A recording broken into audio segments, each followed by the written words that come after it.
Hi friends, எல்லாருக்கும் வணக்கம். நாம் இன்றைக்கி என்ன பார்க்க போகிறோம்னா புறப்பொருள் இலக்கணம் தான் பார்க்க போகிறோம். இதுக்கு முன்னாடி வீடியோவில் அகப்பொருள் இலக்கணம் பார்த்துருக்கோம். ஏதாச்சும் டவுட்டாக இருந்தால் அதையும் பார்த்துக்கோங்க, ஓகேங்களா? இந்த வீடியோ ஸ்கிப் பண்ணாமல் வீடியோ எண்டு வரையும் பாருங்கள், ரொம்ப முக்கியமான டாபிக், ஓகேங்களா? இப்போ புறத்திணைகள் தான் பார்க்க போகிறோம்.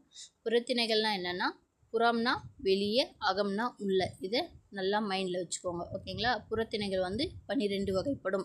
அது என்னென்ன சொல்லி தான் இப்போ பார்க்க போகிறோம். வாங்க போய் பார்க்கலாம்.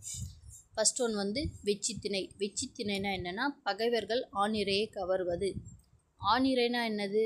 ஆணிரைனா அதோட பொருள் பசு, ஓகேங்களா? இதுதான் வெச்சித்திணை.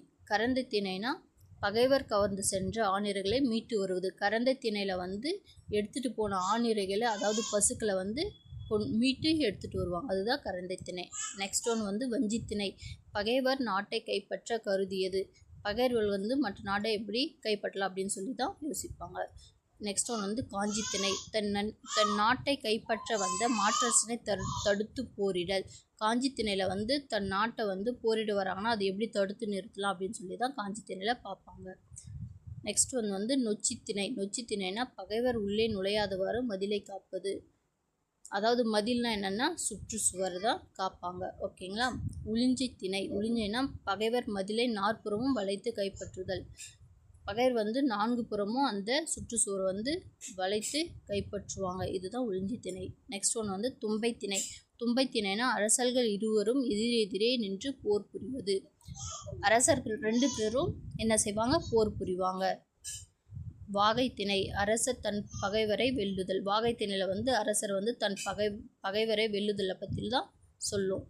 நெக்ஸ்ட் ஒன் பாடான் திணை. பாடான் திணைனா மன்னனின் கல்வி, வீரம், புகழ், அருள் முதலியவற்றை போற்றி கூறுவது. பாடான் திணையில் ஒரு மன்னனுடைய வீரம், செல்வம், கல்வி இதெல்லாம் அந்த நூலில் போற்றி புகழ் தான் பாடான் திணை. பொதுவியல் திணை. வெச்சி முதல் பாடான் வரை கூறாத பொதுவான கருத்துக்களை கூறுவது. இதுக்கு முன்னாடி சொன்ன எல்லா திணையிலும் கூறாத பொதுவான கருத்துக்களை கூறுவது தான் என்னது? பொதுவியல் திணை. நெக்ஸ்ட் ஒன் கை கிளை. இது ஒருதலை காமம், ஆண்பார் கூற்று, பெண்பார் கூற்று. இது ஒரு காம திணை, ஓகேங்களா? Next one பெருந்திணை. பெருந்திணை என்பது பொருந்தா காமம், பெண்பார் கூற்று, இருபார் கூற்று, ஓகேங்களா? இதுதான் பெருந்திணை. இதுதான் என்னது? புறப்பொருள் இலக்கணம்.